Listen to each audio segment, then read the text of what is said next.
So there is this story of a lady who cried out on the social media that her one-time boyfriend, a pastor, married or was going to marry or was planning to marry or had married someone else, another person. And the girl said, who was the pastor going to leave her for? And the story had taken many turns here and there. Now,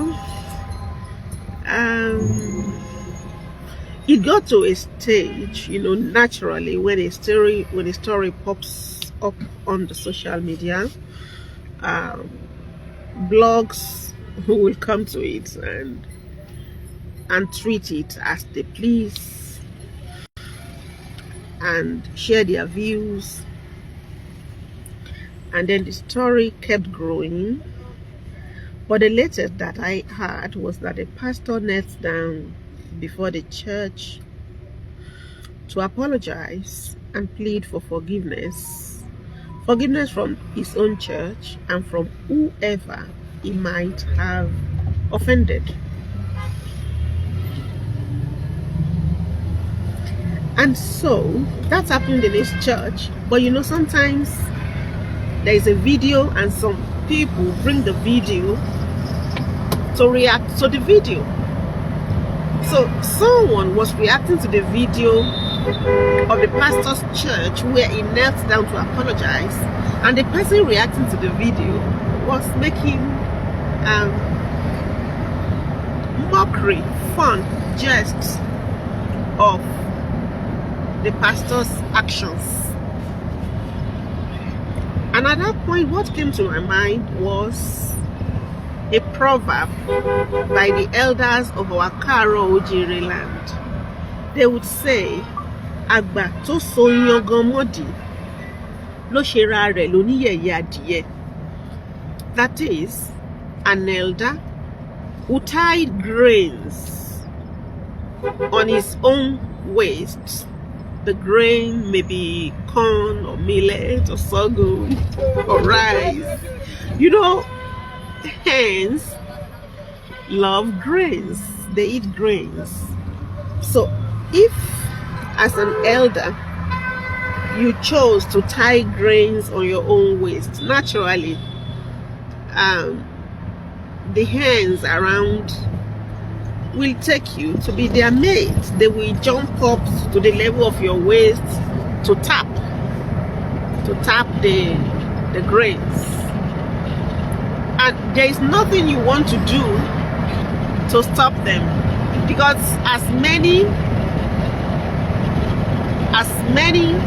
chickens, fowls, as many fowls as are around that place will just be attracted to you, because you have subjected yourself to ridicule by tying grains on your own waist.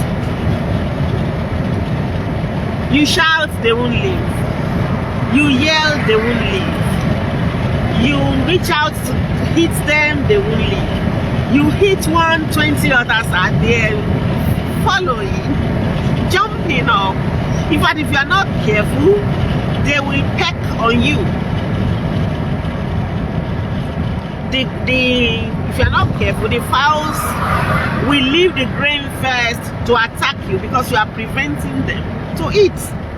Now, you have done what you did, and the matter is out on the social media. And you know that trending issues will attract viewers' traffic to blogs, and that is you opening a business to them.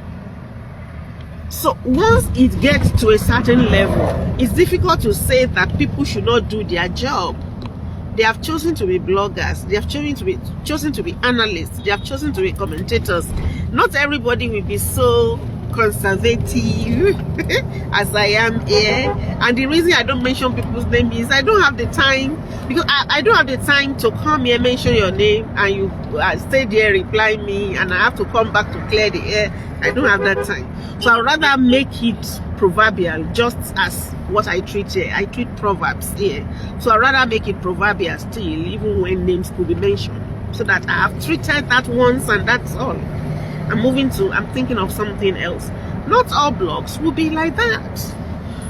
The concept for each blog is different from other blogs. So you have opened a business opportunity for them, and they will treat the issue until it is no longer bringing viewer traffic. So what you want to do is to avoid tying grains around your waist. In this time of social media, internet, you want to try as much as you can to make sure that things do not get to certain levels. Because once it gets to certain, it became like hot cake for blogs.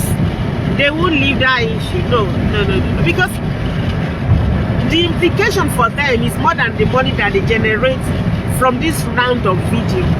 The implication for them extends beyond the time that your matter is trending.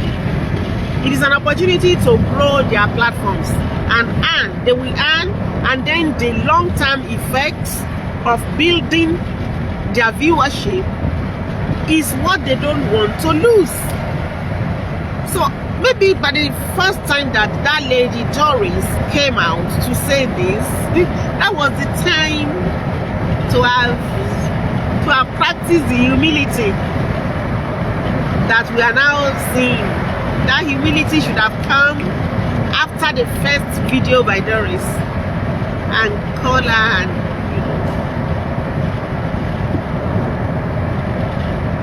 the elders would say, Ibinu, anger does not know that the person it is possessing, the person who is angry is limited.